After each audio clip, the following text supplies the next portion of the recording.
سلام دوست مهربونم. سلام همراه عزیزم. حالت چطوره؟ خوبی خدا رو شکر؟ الهی شکر. الهی که هر جا هستی حال دلت عالی عالی باشه. امیدوارم امروز از ته دل چنان بخندی، امروز چنان شادی ها رو درک بکنی، امروز چنان توی تمام مسیر زندگیت عشق، برکت، فراوانی باشه که واقعا از ته دلت بخندی و خدا رو شکر بکنی. الهی آمین. مهربون دوست داشتنی من، عزیز دل من، با یه فال چای چطوری؟ نمیدونم دنبال نیت خاصی هستی یا نه، فقط میخوای گوش بکنی. ببینیم پیغام چایی برای این تایم و این لحظه چه چیزی هست. آماده هستی مهربون من؟ چای برگردونیم. کارتای چایم خب تعدادشون رو میبینی زیاده، یه خورده بر زدنش سخته خب، ولی میچینیمشون.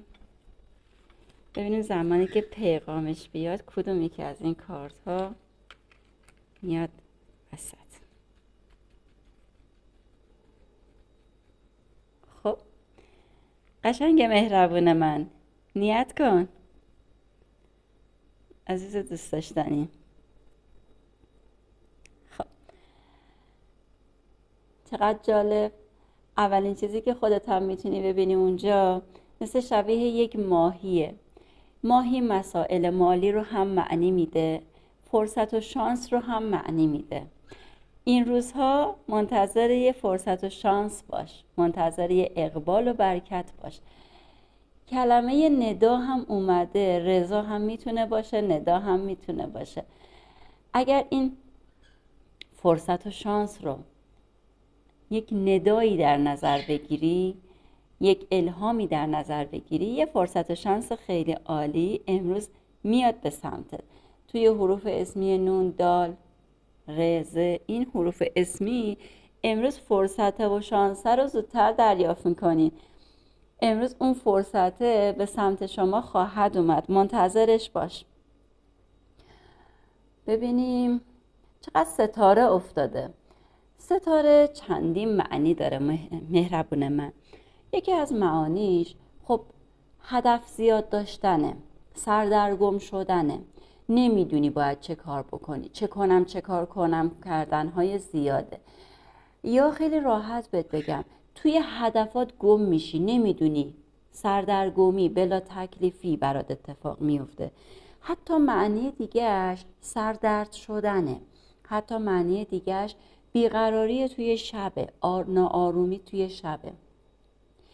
بهترین معنیش که میتونی بهش استناد بکنی باز نسبت به اون ماهیه، یه فرصت و شانس، میدرخشی، باعث درخشیدنت میشه. یه فرصتی که یه هایی تو آسمونی که آسمان شب ظاهر میشه، ستاره توی اوج ناراحتی به هم ریختگی، یه فرصتی برات ایجاد میشه که باعث میشه یه حس و حال خوب امروز رو یه مقدار آرومتر بگذرونی، امروز رو حال بهتری داشته باشی ایشالله. چرا که نه. عدد 2 زیاد تکرار شده. 2 میتونه اگر دنبال وعده مالی هستی، اگر دنبال وعده هستی که شخص مورد نظرت برگرده، اگر دنبال کار شراکتی هستی 2 نفر است، اگر دنبال کار هستی 2 تا کار همزمان با هم انجام میشه. اینا یه چیزاییه که عدد 2 رو میتونی بهش ربط بدی. بعد یه چیزی این گوشه اینجا شبیه یک مثل کلاه، خب مثل یک شبیه سفینه های فضایی، شبیه کلاه، همچین چیزی میگه. این معنی میده یا دنبال کارهای ماورایی هستی، انرژی هایی که نمیدونم جدیدن هی اینا رو میشنوی، اخبار اطلاعات اینجوری به دستت میاد. یه معنی دیگه هم این که ممکنه تو خواسته باشی یک نقش متفاوتی رو ایجاد بکنی. نقش متفاوت میدونی منظورش چیه؟ یعنی اینکه توی مسیر زندگی باید یک مقداری نقش بازی بکنی از این حالت حالا خیلی سخت گرفتی باید یه مقداری نقشتو عوض بکنی، اگر یه مقداری بی‌حس و حالی باید نقشتو عوض بکنی، یک مقداری از این حالتی که الان هستی توی اون داری الان حالا دست و پا میزنی، حرکت میکنی، نتیجه نگرفتی، نقشتو عوض کن، جا به جاش بکن. یا اینکه باید اون نقاب رو از صورتت برداری، باید خود واقعی تو نشون بدی. یه معنی خیلی قشنگتری هم داره، اینکه انگار یه چیزای جدیدی داره به مسیر زندگیت اضافه میشه از غیب، همون سفینه فضایی، از اون حالت ماورا، از اون حالت نمیدونم یک منبع و یک انرژی خاصی داره برات این روزها میاد، احساسهای خاصی داری، شاید سردرگم بشی ولی اگر یه مقداری آروم بشی میتونی بین اونها رو یک جوری با همدیگه وفقشون بدی، سر و تهش رو به هم جمع کنی، ببینی معنا و مفهوم پیغامی که برات داره چیه. شاید داره تو رو از این مرحله به مرحله بالاتری میبره که این خیلی میتونه پیغام قشنگی باشه. جا به جایی. خب بذار ببینیم تو نلبکی برات چه پیغامی رو داره. ببین چه کلید خوشگلیه اینجا، این قسمت. یک راه حل، یک مسئله‌ای برات باز میشه. یک دست رو شدن هم هست، چون نگاه کن قطع شده، شبیه یه قیچی شده. مراقب باش، یه چیزی که برملا میشه، خب رو میشه و تو اینجا میخوای تصمیم بگیری که اونو قطعش کنی. اون مسیر رو، حالا راه ارتباطی هست، تو مسیر زندگیت هست، تو مسیر کاریت هست، قطعش میخوای بکنی، قیچیش بکنی، فاصلش بدی به واسطه اون دست رو شدنه. ولی مهربونه دوست داشتنی من، زمان چون عدد یک باز در زیر این اومده، یک فرصت دوباره، یک زمان دوباره، یک شانس دوباره بهش بده. برای بعضی از دوستان این گوشی پزشکی معنی میده توی مسیر پزشکی انگار راه حلی نداشتن، ناامید شدن، قطع کردن مسیرشونو، ولی میگه شانس دوباره براشون میاد. جالبه که فال چای امروز داره فقط از شانس دوباره صحبت میکنه، داره از یه موقعیت، یک مسیر جدید داره صحبت میکنه که میتونه این شانس، این فرصت، اون حالا شانس های قبلی که از دست رفته، فرصت های قبلی که از دست رفته، هر چی که بوده رو دوباره برات جبران کنه. انگار یک جون دوباره بگیری، انگار یه اتفاقی که باعث بشه حس و حال خوب بگیری، انرژی بگیری. این روزها منتظرش باش. خدا رو شکر، خدا رو شکر، الحمدلله. با حروف اسمی تی آی، چه اسمت چه فامیلت، چه اسم طرف مقابلت چه فامیل طرف مقابلت، با این حروف اسمی ببین چقدر پرنده خبرهای خوشی میرسه. سفرهایی که کوتاه مدته رو داره صحبت میکنه. واریزی مبلغ پولی رو داره صحبت میکنه ولی کوچولوه، کمه. جابجایی رو میخوای تصمیم بگیری، یه مقداری سختته که این کار رو انجام بدم یا نه، ولی این جابجایی انجام میشه، بخوای نخوای تا وعده برج 10 جابجایی برات انجام میشه. خب باز هم شبیه رو در رو شدن، صحبت کردن. خیلی جالبه که مرتب از گفتگو داره صحبت میکنه.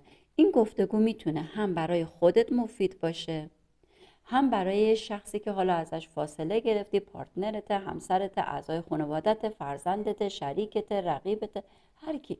میگه این گفتگو به مسالمت کشیده میشه. حروف اسمی ام با اسم ام شروع بشن، اسمشون با ام شروع بشه، امروز منتظر زنگ و پیام، تلفن، پیغام، ایمیلی باشن که باعث میشه حالا اگر منتظر کار بودی، فرصت شغلی، جابجایی، مهاجرت یا از بلا تکلیفی در اومدن، اون خبر امروز میرسه. مهربان دوست داشتنی من، خدا رو شکر بابت این پیغامای قشنگ. بذار ببینیم که کارتای خود چای چه چیزی رو عنوان میکنم.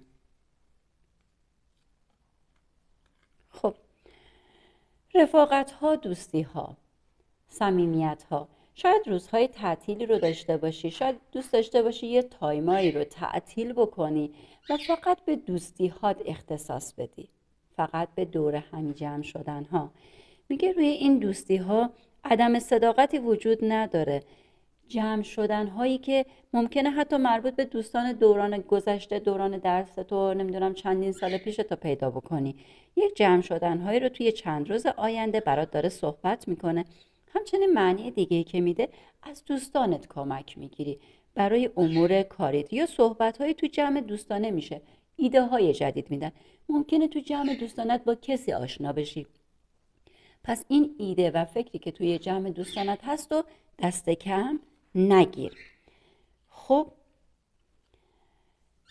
ببین، این کارت معنیش این میشه گاهی وقتا داری دور خودت میچرخی، کارهای بیهوده‌ای رو داری انجام میدی.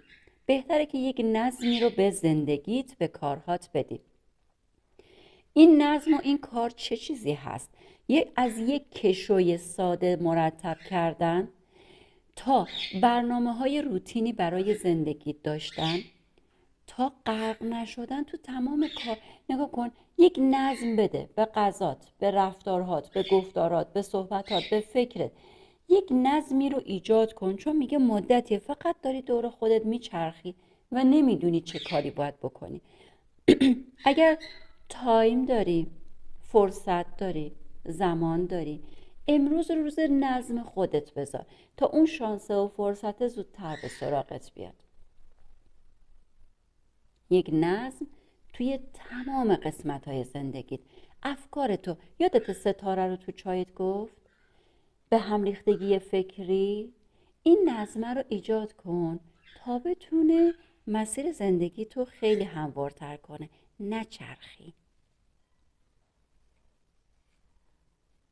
خب به به به،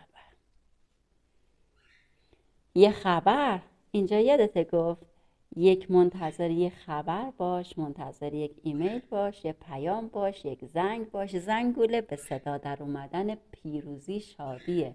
منتظر خبری که حال دلتو عوض میکنه. این زنگه هر چی که بود به فال نیک بگیر، به یمن نیک بگیر.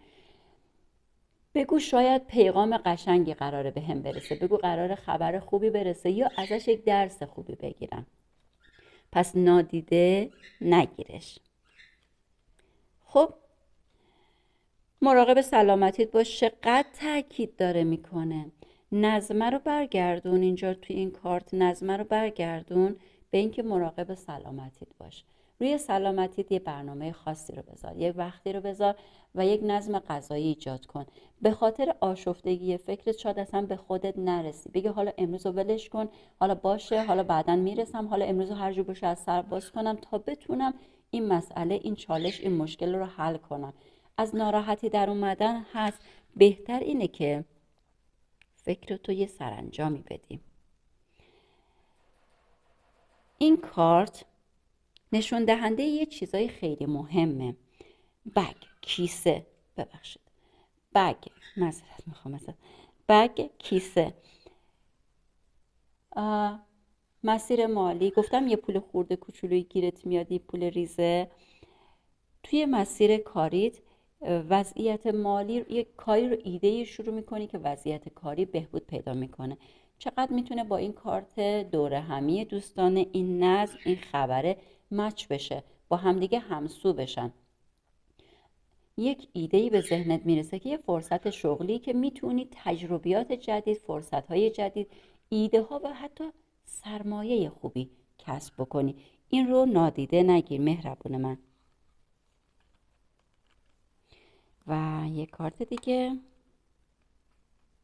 خب ببین، در راستای این کارتی که نظم بدی، این اومده میگه هر چی کار میکنی یه جورایی برکت نداره، یه جورایی تلاشی که ده، حالا چه تو کار، چه تو رابطه، چه توی زندگیت، تلاش هایی که داری میکنی سرانجامی انگار برات نداره، برکتی نمیبینی و خسته شدی که دلیل این همه که داری وقت میذاری، داری انرژی میذاری تو رابطت، تو زندگیت، چرا نتونستی به یک سرانجام خوبی برسی؟ معنی خیلی قشنگی داره. شماتت نکن خودتو، عزت نفستو زیر سوال نیار، نظم بده توی کارت، توی مسیر رابطت، یه چیزهایی رو مرتبش کن و بعد نتیجه رو ببین. هر چقدر خودتو سرزنش بکنی، هر چقدر خودتو بیای پشیمونی نشون بدی، قربانی بکنی خودتو، یعنی توی اون حلقه به هم ریختگی بیشتر گیر کردی. یعنی فقط میگی من ارزش بهتر به دست آوردن ندارم. ببین همش داره این اتفاقات میفته، ببین فقط داره چه مسائلی هی تکرار میشه. پس خودتو سرزنش نکن، چون اون حس حسرت، قربانی بودن، حسی که لیاقت نداشتن هی توی ذهن تکرار میشه. بیا اون چرخه انرژی منفی نامنظم رو از ذهنت بیرون کن. پس کلماتی که استفاده میکنی خیلی معانی که میتونه مخرب باشه. بگی من هر چقدر دارم تلاش میکنم، دعا میکنم، چرا نتیجه‌ای نمیبینم؟ چرا؟ چون حسرت، چون نداشتنه، چون پشیمونیه، چون قربانیه، اون انرژی منفی که ته ذهنت قایم شده جلوی پیشرفت تو رو داره میگیره. پیغام فوق‌العاده قشنگ چای امروز: دوست مهربونم، بابت کارهایی که انجام دادی دیگه خودتو سرزنش نکن. امروز رو سعی کن فکر کنی که هر حرفی، هر کلامی، هر اندیشه‌ای که میاد توی ذهنت میتونه چقدر مانع زندگی تو باشه که فقط تو بچرخی دور خودت. پس مراقب باش، مراقب کلامت، مراقب گفتارت، مراقب فکرهایی که میاد توی سرت باش. شاید الان متوجه نشی، ولی همیناست که باعث میشه توی چرخه بیفتی و اسمشو بذاری بدبختی، بی‌برکتی یا هر چیزی. دوست مهربون زیبای من، چه آقا هستی چه خانوم، تو هر کی هستی دوست مهربون منی. در هر کجای دنیا که باشی برای من عشقی، برای من برکتی، برای من مهربون دوست داشتنی من هستی. من به تو افتخار میکنم و امیدوارم از این چرخه به هم ریختگی، بی‌نظمی در بیای و بعد ببین چجوری برکت، پول، فراوانی، زنگ‌های خوب و ستاره، برکت به زندگی جاری خواهد شد. الهی فقط امروز و این ساعت‌هات و این لحظاتت پر از شادی، پر از خیر، پر از برکت باشه. الهی آمین. هر جا که هستی عشق به زندگی تو، دوست مهربون من. فعلا.